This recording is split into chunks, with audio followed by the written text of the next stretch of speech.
Oh, Queen Justice, where are you?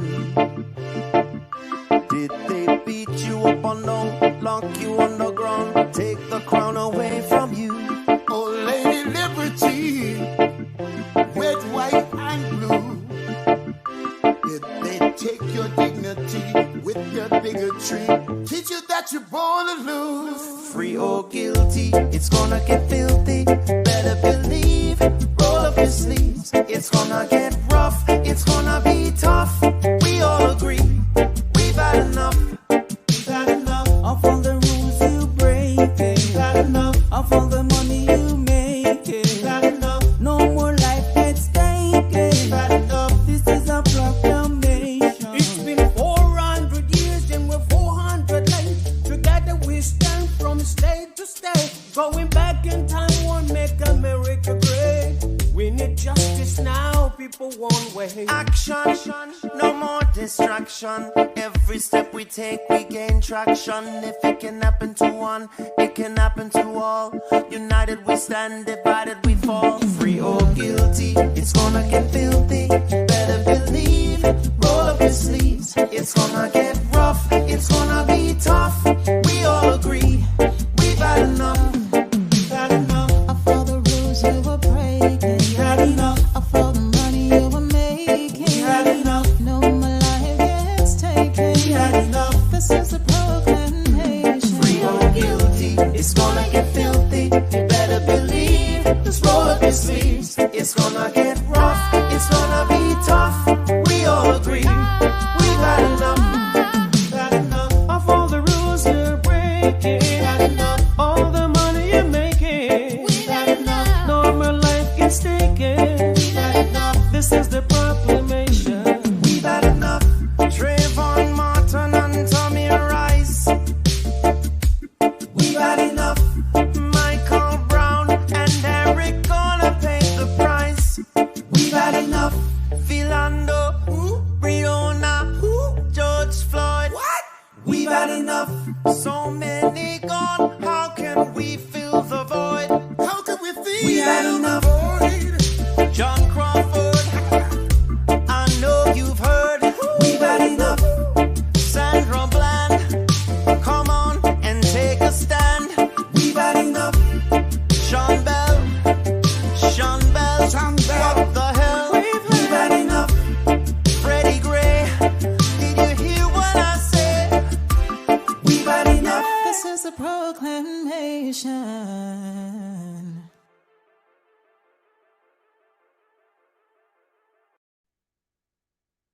I'm Al McFarlane. Welcome to Conversations with Al McFarlane.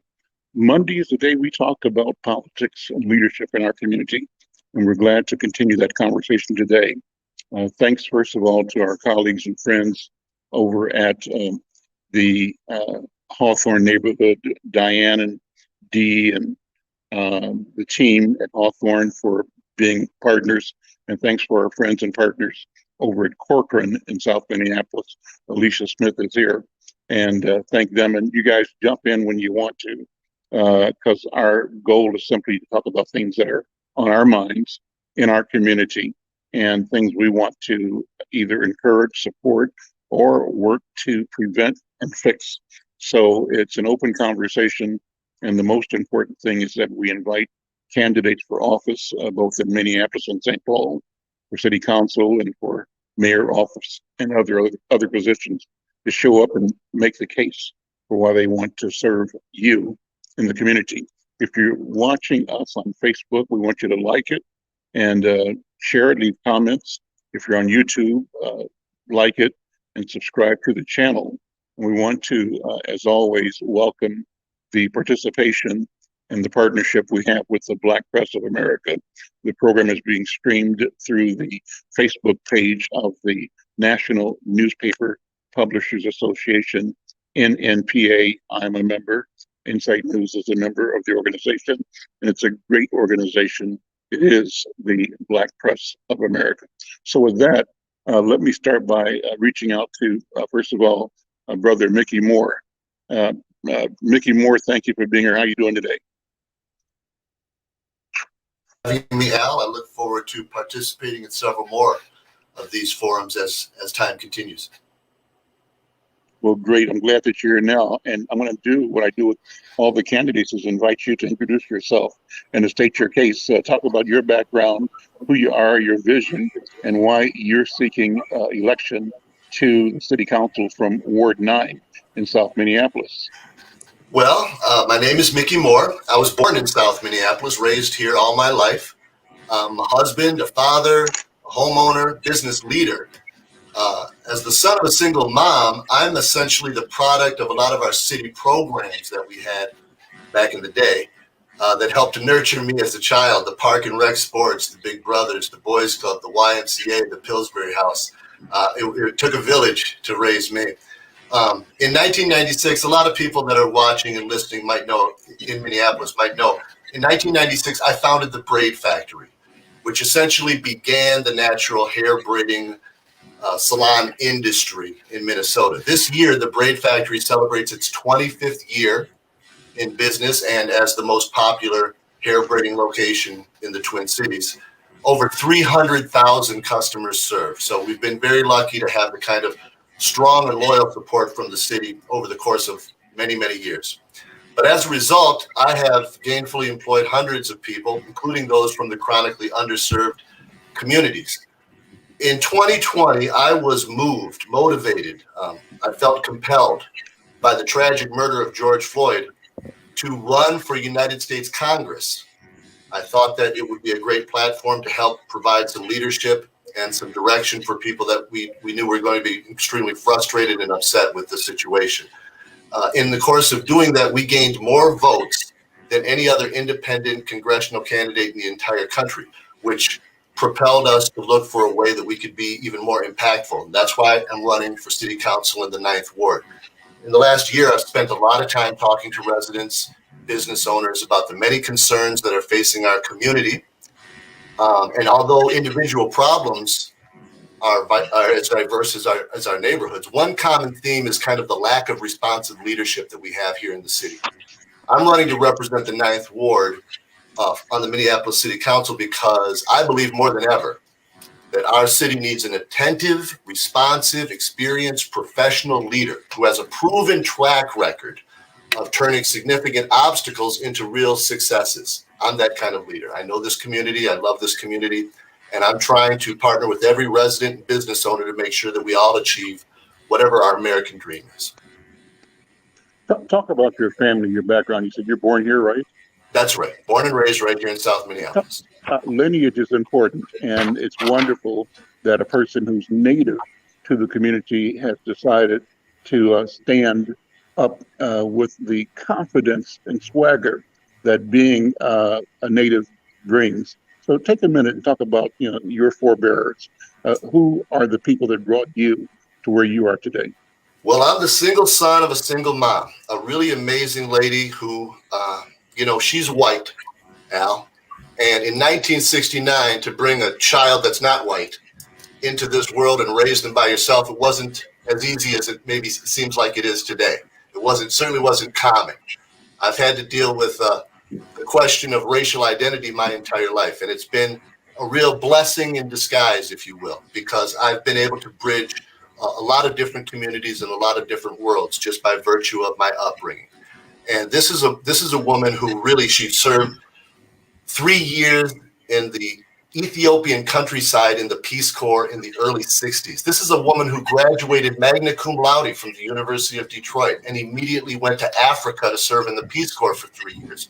This is a woman who demonstrated in protest, whether it was Gray Panthers, Mothers Against Military, Women Against Military Madness, the AIM, every ERA, NOW, every if there was a demonstration, she was involved in it. She was a real activist and a socialist before that was a popular thing to do. So I really, and I couldn't be more blessed and more fortunate to have somebody like that. And then she served 45 years as a civil servant for the county. Worked very hard. We were when I was born, we were in poverty. I lived in government assistance housing until I was 13 years old. But she worked hard to get her master's degree. She worked hard to move up in her in her job and create economic security for us, purchased a house. I mean, she's really a testament to the kind of person that I want to be. So I'm really doing everything I can to provide for other people the kind of opportunities that I was so fortunate to have as a child. And how much about the other side of your family or your grands on both sides? What do you know about them? What can you share about Well, them? I know about my mom, and I know about my mom's mom, and I know about my mom's mom's mom. We're a family of mothers. As far as who my father is, nobody's ever told me that, and I've never cared to ask. He wasn't a part of her life. He wasn't a part of my life, and it's not something I've ever been interested in. My mother was able to provide me with all the upbringing and nurturing that I needed. So everybody that is on her side of the family, we can account for, and that's the only side of the family that I've got. Well, listen, thank you for sharing that. You know, it's cool just to get a sense of the resolve and the sense of purpose that you walk with and that you present as you describe that legacy and lineage. What are the principal concerns that you want to address as a representative of the Ninth Ward on the City Council? Is there a platform that you crafted that you are building your campaign around? Well, yes, Al. I mean, we all know that the problems facing the Ninth Ward are many. And I mean, we could sit here for an hour and just list them. But let's just focus on the ones and the few that the people are really, really clamoring about and everybody has at the top of their list. Number one is public safety. Over the last year or so, we've seen crime rise in such a way that nobody has ever suspected or had experienced in our past history. People are moving. Anchor homeowners are moving out of the community. Crime is really affecting neighborhoods that thought that they had been safe in the past. People don't want their children riding bikes to their friend's house. They don't want them going to the park alone. They've changed their habits and behaviors to adjust. Nobody's taking the bus. Nobody's walking and standing at the bus stop anymore. Issues are coming home to roost that have long been a problem in specific areas are now coming home to roost in all of our neighborhoods. And we're seeing that on a person-by-person basis. Also, the economic distress of our business corridors. Ward 9, that's Lake Street. I mean, that's a small business corridor that really drives this city.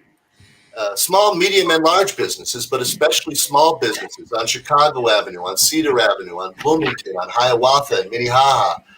These are streets where we have a vibrant small business community, many minority-owned businesses, immigrant-owned businesses, and they've been decimated. Whether it's COVID or whether it's the protests and demonstrations, they're in total distress, and we have to revitalize these business corridors. And lastly is this issue of responsive government. People want, in Minneapolis, people are active. They want to be active politically, and they want to be heard, and they want to feel like the decisions that are being made by our elected officials are in their best interests. And the way to achieve that is by participation, by cooperation, by partnering with the residents, the neighborhood associations, the businesses, the groups and the organizations that have a voice. They want to make sure that the elected officials hear them, listen to them, and take them into account. And that's not happening right now. Our leadership is almost kind of a complete disconnect from our residents, and we need to change that. Are there particular items that either were done or not done by the incumbent that drive you to put your hat in the ring? Or is it that your sense that a different approach is so important that regardless of who was there, you'd be running? Well, it's a combination of factors. We analyzed the congressional data from last November's election, and we found that I had almost 1,700 votes out of the Ninth Ward. It might not sound like a lot, but 1,700 votes is a lot of votes out of one single ward. And so when the current councilwoman decided that she wasn't going to run again, which I believe is for some very specific reasons, I think she made a couple of missteps that may have prevented her from winning whether she ran or not. But the fact that we had so much support already in that ward is one of the reasons why we thought that this was a ward that we could win this race and then have a real impact and influence on the exact kind of local issues that we had been talking about all summer. When I ran for Congress, I wasn't talking about the conflict in the Ukraine or peace in the Middle East or the trade war with China. I was running for Congress simply as a platform to talk about our local issues, to talk about public safety, to talk about changes with structural changes within the police department. I was talking about economic vitality and economic opportunity for all of our communities. I was talking about access to affordable daycare. I was talking about environmental justice. I was talking about affordable housing and homelessness, all the problems that plague the Ninth Ward. That's what I was talking about to begin with. So it was a real natural fit to run for a local position that we could actually win and then have the kind of influence and impact on that we could really make some changes and really speak for the people. Well, you mentioned public safety and policing, and that's a hot button issue, not only in Ninth Ward, but the entire city, in fact, the entire country. And there is the discussion about what it means to either defund the police or to abolish the police department. As we know today, there's also a stream of thought that revolves around the concept of police reform. And all three are approaches that people are studying and discussing and debating.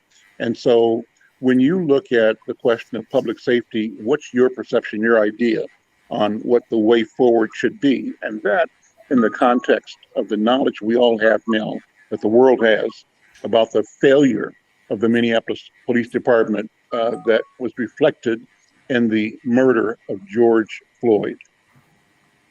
Yes, well, as somebody that grew up a person of color in the city of Minneapolis, I have my own long and sordid negative history and negative experiences with the Minneapolis Police Department. They have not been the department that we wanted them to be. And they're really in the middle of a crisis of culture, a crisis of procedure, a crisis of direction.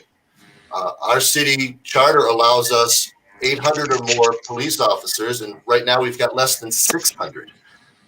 It's imperative that we continue to work to meet the very real public safety needs of our city, a city of our size.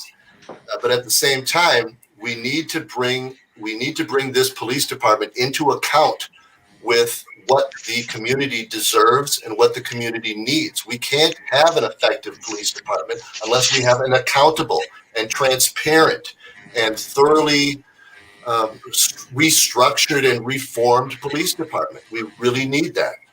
We need the police, but we need accountable police. We need a system of public safety that we can trust as a community, that we can have faith in, and then a department that has faith in us. It has to be a two-way street. It has to be a partnership.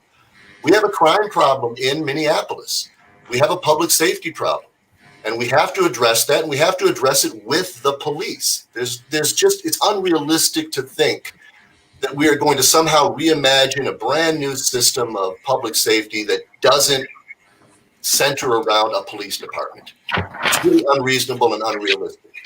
But we can create some very drastic, significant, meaningful changes, reforms, upgrades, improvements, whatever you want to call it, that can change the way our police department operates. I believe that. And I think we're very lucky right now to have somebody in the position of chief of police who's from our city, who cares about our city. I speak with the chief on a regular basis. This is somebody that we can trust, that has a deep, deep commitment to our city and to our residents. This is somebody that made the historic move of testifying against one of his own officers as a witness for the prosecution. No chief of police has ever done something like that before. This is the chief of police that has 100% support of the rank and file officers that work for him. And I think this is a chief that we can work with and trust to really make the kind of deep, committed changes and structural changes to our methodologies that result in a better department for us for our future. Alicia Smith is the leader over at the Corcoran neighborhood in South Minneapolis, and Diana Hawkins is her counterpart in North Minneapolis, Hawthorne. And I know that when we're at the Hawthorne Huddle and other neighborhood meetings, we have reports from our member colleague from the police department, some update on what's going on in the sort of the crime beat in the community. And the sense of the meeting always is a sense of supportiveness for the work and the need, supportive for the chief.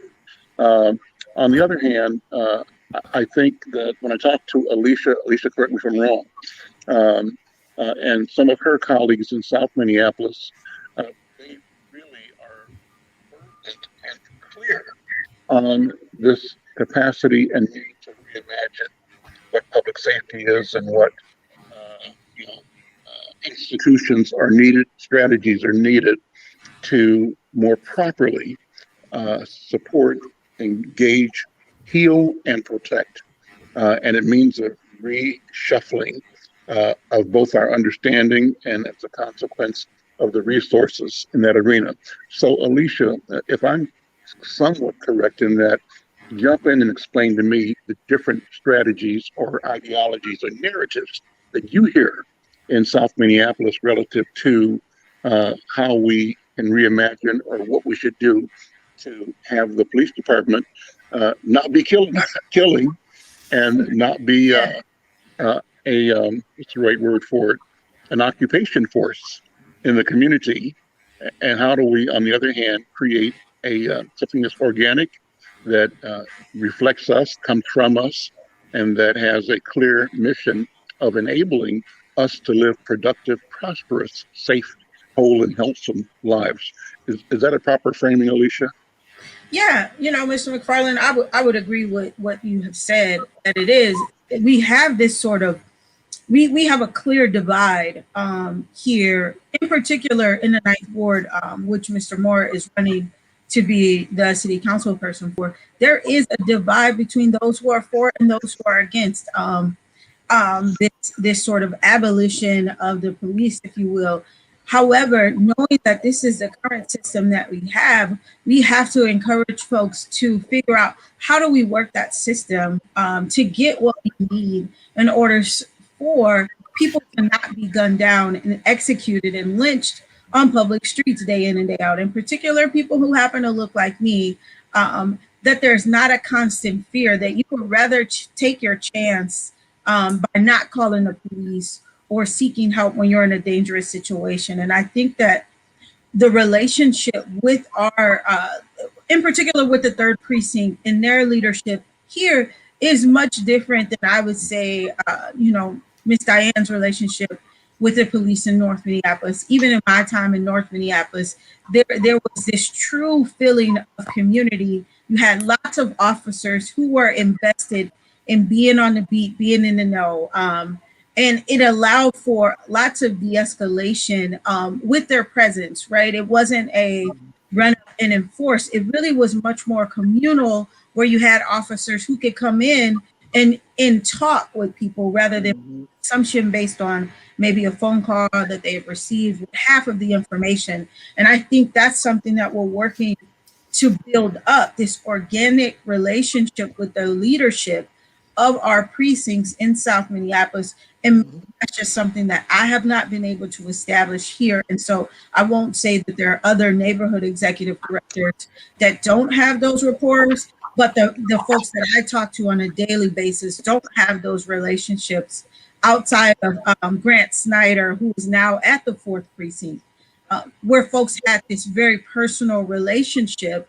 And Grant knew what was happening in the community and had relations. And so I think when we talk about a radical transformation of policing and what it looks like to partner with community, first we have to put those officers in community in a place where they're not overseeing and giving orders, but instead they're building and actually serving, right? And so I think at one point, maybe a couple of years ago, I worked with a group, Google League Twin Cities, NAACP Minneapolis, and they were talking about transforming the police department. And we talked about creating this externship, which is an experience internship for police recruits, where they would be placed in sort of public service facilities, whether that's the Y, the Boys and Girls Club, the grocery store, where they're interacting with community on a daily basis, kind of get like the ins and out of community and building individual relationships.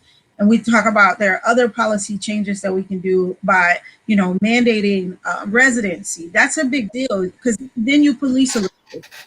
Right now, what we know is that people see the Minneapolis Police Department as a place where they can kind of come out and live in this sort of video game lifestyle where they're just going to take the bad guys down. There is no need to build, I'm going to hop out of my SUV, roll over on my back, and then boom, shoot someone down. And now I'm a hero because I've killed the opposition, versus seeing a human being when you roll up to the scene and accepting the people. And so I think that's something that we want to work on. I may not agree with abolishing that. I may not be there, but that doesn't mean that people who have that vision doesn't have a valid point. I think everyone's perspective is valid. I think how we get there and keep our communities feeling safe and served is really important. I think we protect ourselves by being present. When community is present in community, typically crime is not the same. If me and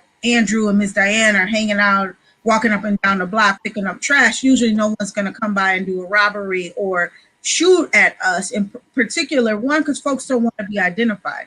And so I think when we can get to a place of being in community and having an expectation of one that I think I heard an elder speak about, where they would get in trouble or maybe do something mischievous, and before they got home, their folks already knew about it, right? And they had already by Mr. Whoever or Mrs. Whomever. And so if we can actually solidify ourselves as human beings with one another and get to a place of simply talking to our neighbors, I think that we see the role of police change, and they can totally be engaged in a different way. I'm going to lose power. I'm working remotely today and not in my regular place, and trying to work from my telephone, which is why I'm turning off the video so that I can put the phone to my ear to hear the conversation better.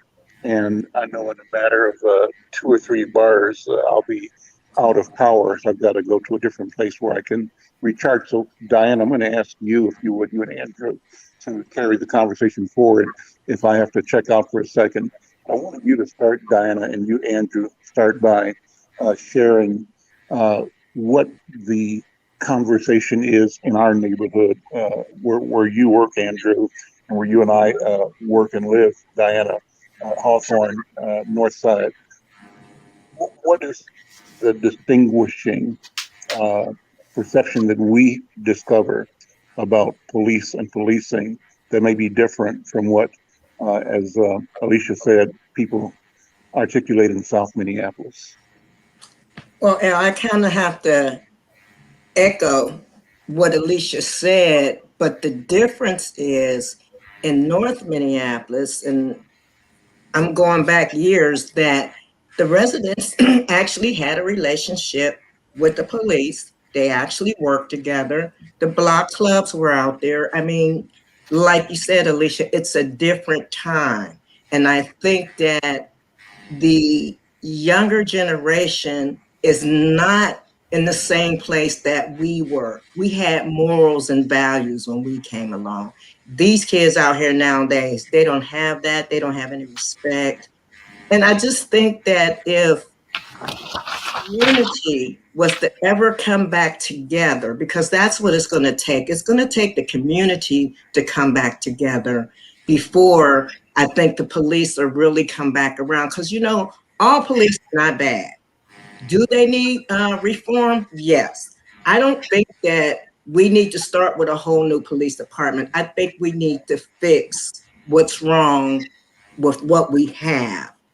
And in addition to that, we need to show the chief some respect. And that's a lot of the problems on the North Side. They do not respect Rondo. And I feel bad for that because he is about the North Side.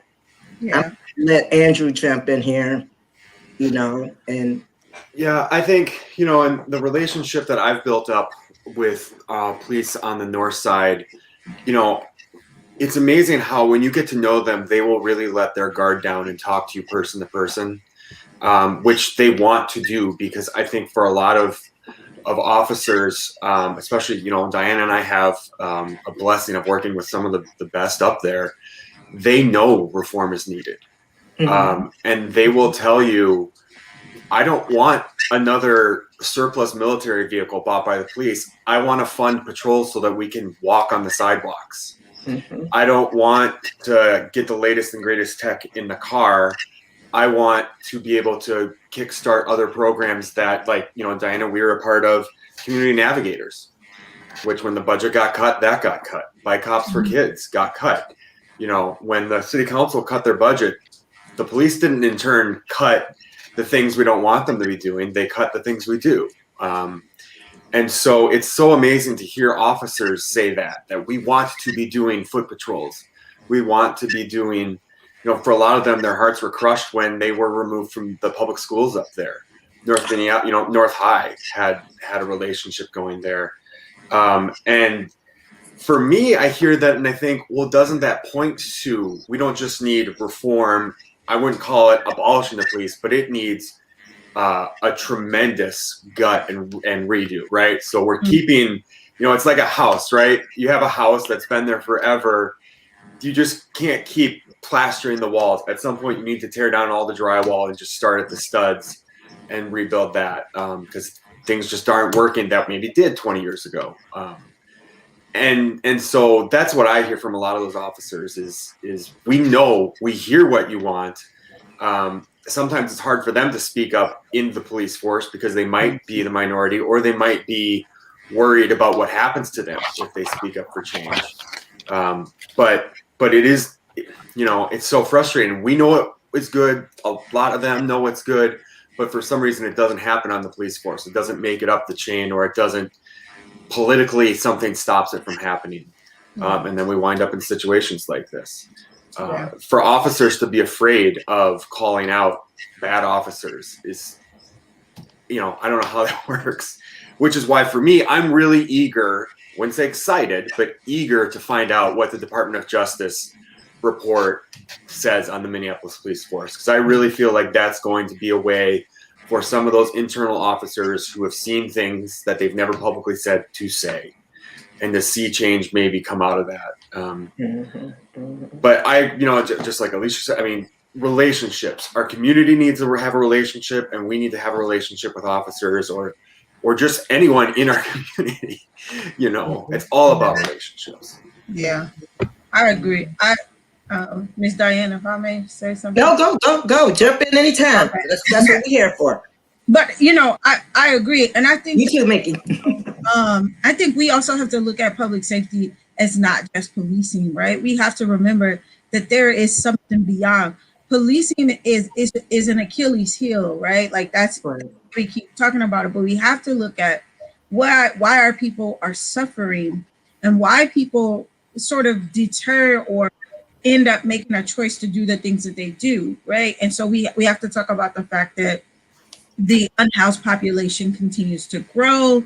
We have to talk about the medical field and why there's a lack of distrust and why we have diseases and sicknesses killing certain groups of people at higher rates than others. We have to talk about housing, affordable housing, and how maybe, like Mickey spoke about, his mom doing the best that she could growing up in a single family household, just sort of working. How do we move to a place where we talk about those things, right? Like, because in my body, I can't just get focused on what the police have done. I also have to look at all of these other underlying factors and overlying factors, right? The key of it is that poverty is a $1 trillion industry.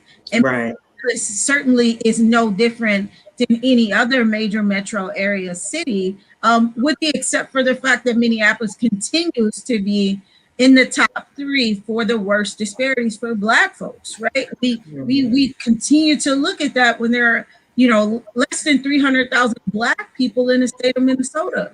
That's alarming when you don't have folks that look like me that still are suffering what you would consider what most folks would think about in the Bible Belt, right? Like what something in southern states where you don't expect for your kid to be safer in the deep South than in Minneapolis. And that is a sick in harsh reality of where we are. And so I think that as we begin to think about these things, what are the works that we're doing to push and challenge not only our elected leaders, but as individuals ourselves? How do we collectively draw up that power to say, you know what, we've been waiting on you folks for a long time, and so instead of waiting now, here's what we're going to do with our collective power. And I think that people are starting to realize that. I think we're starting to see that, like, we can just make some moves and implement the changes ourselves, and not sit back and wait for an elected leader to do this. But then how do we put the people in office who are really about that action, who are truly going to say, I'm going to put my feet in the dirt, I'm put my hands in the dirt, and I'm digging in with you. Like, we're not just going to wait, but I'm going to come side by side with community and say, hey, I know this is what you need, not only because I know this is what I need as a human being, but this is what I see my neighbors need. Right? We're not talking about some folks that kind of commute in and govern our city. We're talking about people who live here every day. And if they have their eyes and ears just open, you don't even have to be in it, then you will know that the disparities are still so great. And we're focused, we get hyper focused on police reform and what's happening with the police, and then we lose sight of everything else. And so I think that is something that we work on, like in our work at Corcoran, in making sure that we're tackling all of these things. We know that food insecurities continue to be great. We know that underemployment is still an issue.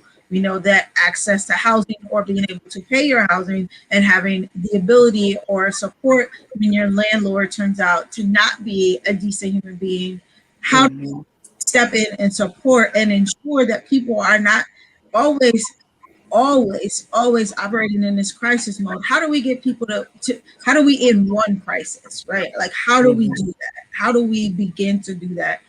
And we know that it can be done. Certainly we can't do it by ourselves. Right. How we know that we must bring it to the forefront, and so we continue to advocate for those things. It's like, hey, here's what our neighbors are needing, and you're saying that you're concerned about the people. Well, we're not just focused on these things. We're not just focused on those things. We know that we have people in our neighborhood hungry right now today. They need food. They don't want to wait in line at a food shelf in the sun or in the snow. That's inhumane. How do we say, come into this space, or I'll meet you, I'll drop a bag of groceries off, not groceries that I don't want to eat, but groceries that I feed to my family. And so I think that's a big deal. Like, I talk a lot about that with folks, is dignity in service. Like, you don't have any entitlement because you hold the bag, if you will, to treat people like crap. And so I think that that's something also that, like, I remember when I would go to like the Hawthorne huddles when I was working at Nellystone, just listening to the full breadth of service that was happening, and not just being hyper focused on one or another, but saying, how do I look at my community as a whole and say, we're living in multiple pandemics, right? This pandemic hit everyone, right? Like, rich people felt it, white people felt it, people who have been adopted by white folks have felt it, and Black folks and brown folks are kind of like, well, we've been navigating these waters for a long time, so ultimately we're not panicking. I'm not freaking out in the water. I'm treading, and I'm going to survive. But now that everyone is feeling it, it's like, now that we know what many of our people have been feeling across this country, how do we ensure that we get them to a point where they're not struggling? How do we do that in such a rich and wealthy place, not only financially, but resource-wise? Let's have Mickey weigh in and get Well, your... I'm so glad you brought that up, Alicia. I think a lot of times we get caught up with the police discussion, and we allow the police department to act as kind of a catch-all. Anybody that falls through the cracks, they get swept into the criminal justice system, and we expect the police to somehow magically solve that problem for us.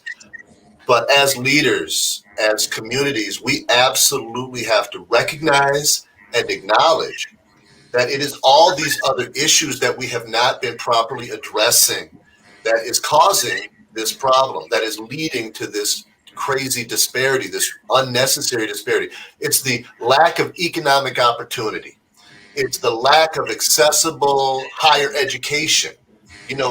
People that graduate with a college degree aren't on the street engaging in gun violence. So if we want to address the gun violence issue, what we really need to do is make sure we get as close to 100% graduation rates at that highest level as possible.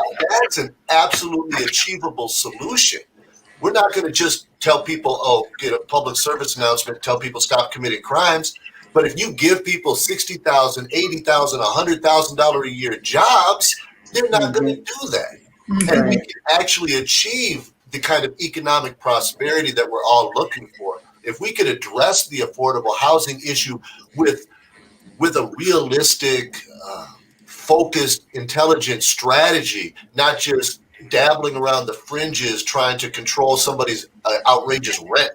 If we could actually move our renters into home ownership and start to close these wealth equity gaps that have been plaguing us for generations, then we're going to start to really see a change at that underlying problem issue. And that's how we can really, and we need people to start discussing that and stop just putting it all off onto this last resort, end result kind of circumstance. We need to start talking about the underlying problems that are really achievable and that we really need to focus on.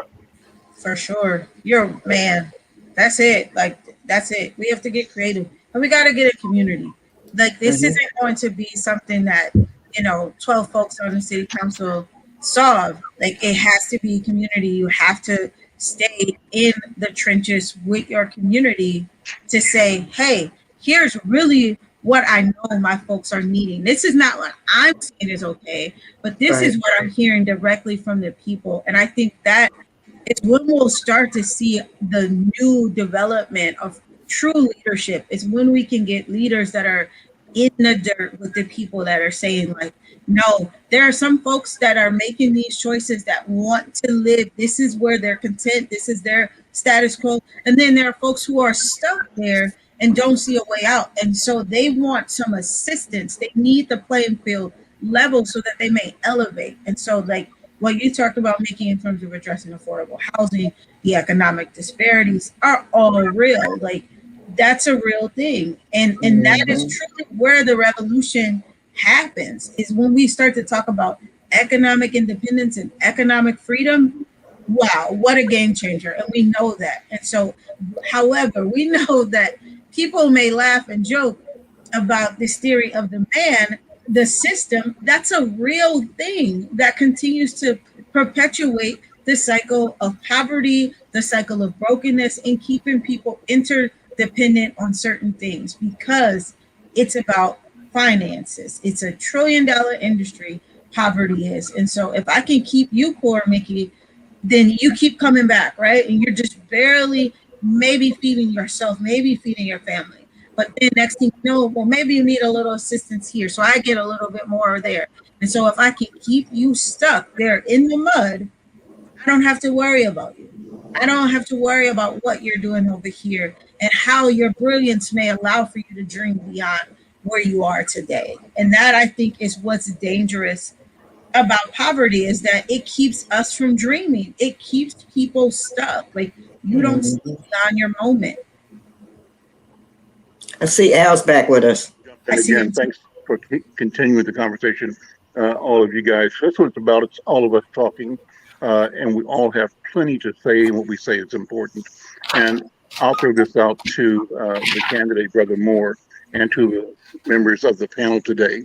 It seems to me that what's required is public policy leadership that is inspired by, driven by civic engagement, people on the ground level in the neighborhoods who are voters, who are active, and who are clear and able to articulate their desires, their interests, their point of view, and to demand by their presence that their voices be heard. That as a consequence, civic and policy leaders can and must negotiate massive redirecting of resources to address the particular challenges that we've been talking about. Why is it? I'm not going to say why is it that we can't. I'm saying we must have a leadership that insists and demands the resources and the attention to turn, as you said, Brother Moore, these problems into opportunities and to successes in our community. There's no reason our people shouldn't be known to ourselves and to the world as we should be known as a class, as an entrepreneurial people, because entrepreneurism is vibrant, vital, alive, and it is reflected in everything we do. That you see this hubbub of commerce all day, everywhere, in and among our people, so that the world and we identify ourselves as an entrepreneurial people. That's number one. And then, and so if we shift the perception of ourselves, of who we are, both to ourselves and present that face outward to the world and to the policy table at City Hall, there ought to be and there must be a demand for resources to support the vision of wholeness that we bring to the table. And that demand for resources ought to be based on, look, if you want this for your neighborhood, I got to have this for my neighborhood. You want it for your ward, that's cool. We want you to be successful, but I got to have this for my ward. And if I can't get what I need, I'm going to work all I can to make sure you don't get what you need until you understand that my life matters the way yours matters to you. That's what I think. What do you think, Brother Moore? Well, getting behind the reason why our city leadership has been so lacking and such I'll just call it a failure over the last, many years, is a very complex issue. I think it's a political concern. I think that our city leaders have become more and more political and much less concerned about the actual residents and communities that they represent, and just more concerned about a political agenda or their own self-preservation, making sure that they get elected again, making sure that they appeal to the very specific voters who got them elected or the very specific organizations that finance their campaign. And I think we've lost the ability to truly partner with the communities that we're supposed to be representing. And I don't know what it would take to change everybody's attitude. I know that I'm in a position, by virtue of just a set of lucky circumstances, I'm in a position not to care about the future of my own political life, but rather the very deep and meaningful concerns of a city that's a ward that's in crisis today. I care about solving these problems that people are really are life or death situations for people on the ground where they live right now. Businesses are either going out of business or they're about to go out of business. Homeowners that have lived here for 20, 25 years are putting their houses up for sale. They're pulling their kids out of school. They're not letting their children go outside. I mean, it is literally life-changing what people are going through right now. And describe, if you would, Brother Moore, why that is the case. What is it that makes, and what is the reason for the what is it that makes people fearful for their children going out to ride a bicycle or walk to the park, or go to the park?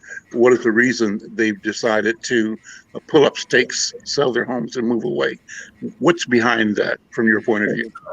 Well, I've been meeting with these impromptu Facebook groups that have popped up: the 17th Avenue homeowners, the Cedar Avenue homeowners, these small little Facebook groups of neighbors and friends and people that live in the same neighborhood, East Phillips, Little Earth. They've got crime that they've never, the likes of which they've never seen before.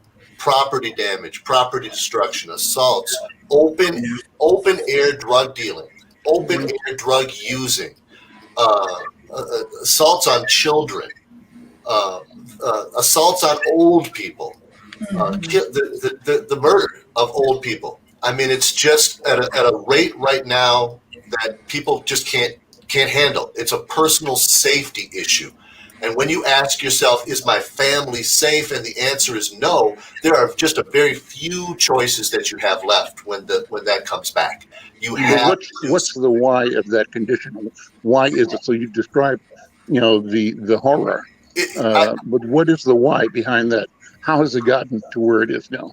Al, I believe that upon understanding that the police have been severely diminished based on their lack of support from the city government last summer. If you recall, when that group of city leaders stood up on a stage at Powderhorn Park and unanimously or universally kind of condemned the police and blamed the police and said abolish the police. Even our 5th District United States Congresswoman said abolish the police, called the police poison or something along those lines. I mean, the negative messaging that went out about our police department from our own elected officials caused several hundred police officers to say, you know what, I'd go get a job in Maple Grove or Inver Grove Heights or Woodbury and get paid more money and have less hassle and stress, and I don't have to put up with this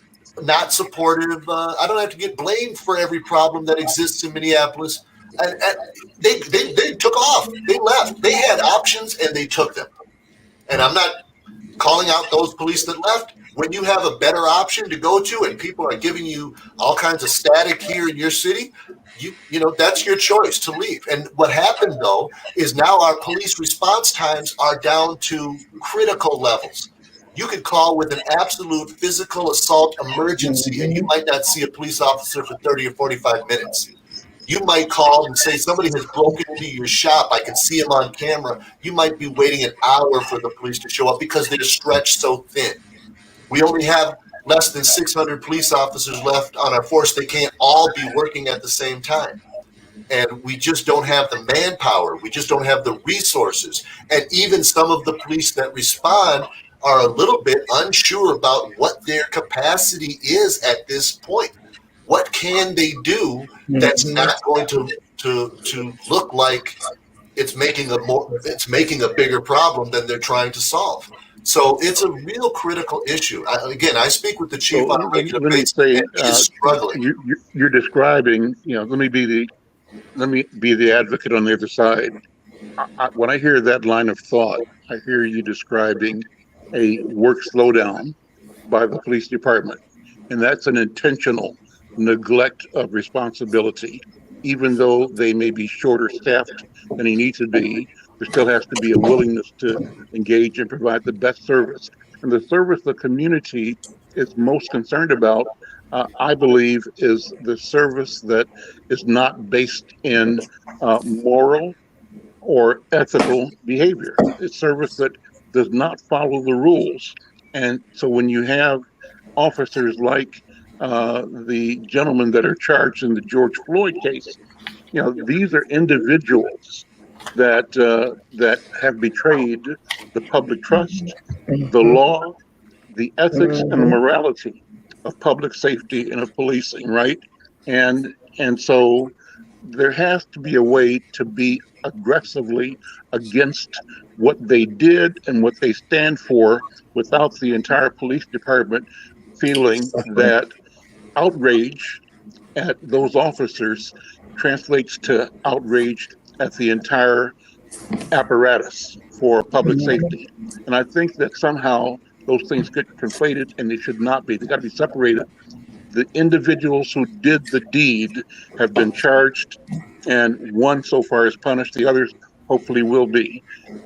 And if there's anything that goes beyond that, it should only be the warning to everybody that justice means justice. Yes. Fairness is fairness. And, I believe that what we're saying in North Minneapolis is that we want officers that are committed, that are conscious, that are empathetic, and that are part of the community. And so I look at the situation we're in, Brother Moore, as an opportunity for us to raise more of our sons and daughters and nieces and nephews, to invite them to go into the public service as police and fire and EMT and other professions that are on the front line as far as public safety is concerned. But, you know, and at the same time, I understand those 100 or so officers that decided they had enough. Anybody can decide that at any time. Anybody can make that choice. But we shouldn't say that because Black people or people, were mad at cops in general, those 100 decided to leave, or that was the right response.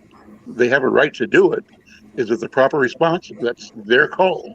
But our call, our charge is to replenish the organization with people that want to be there because they believe they can be peacekeepers and healers and public servants. And what I hear Alicia and others saying is that there's a different way to do it. And it can't be the cowboy. I'm the cavalry. I come in and do my video game policing and then pull out of here. It's got to be engaged, connected, and aware, and that has been lacking. So maybe I'm overstating the case. But go ahead. I interrupted you. No, what you're not overstating the case at all, Al. In fact, the chief said almost word for word what you just said.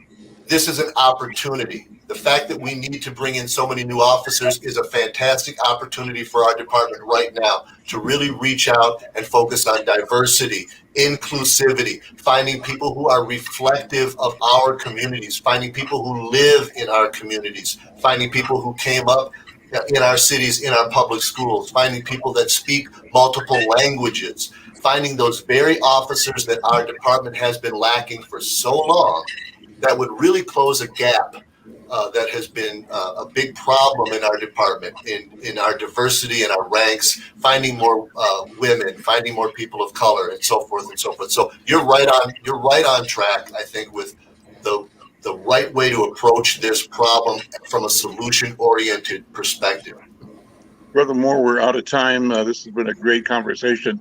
Thanks to Alicia. Thanks to all of our colleagues, Sister Diana and Andrew and Dee. Thank you, Brenda, for the reporting that you're doing. Let me remind people that tomorrow, Tuesday, we're going to be having members of the Twin Cities Black Theater Circle. They're planning something big in commemoration of the George Floyd murder, or observation, recognition, and of the trial. And what they're going to be doing, we'll be talking about tomorrow. So they've created a lot of different works that they'll be revealing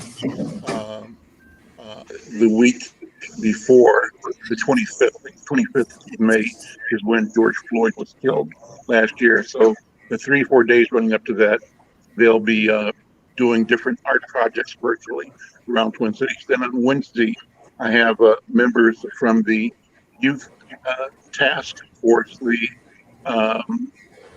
Young People's Task Force, Unity Community Mediation Team. This is a community team that has been negotiating with the Justice Department, the Police Department for years, and there's a youth division of that.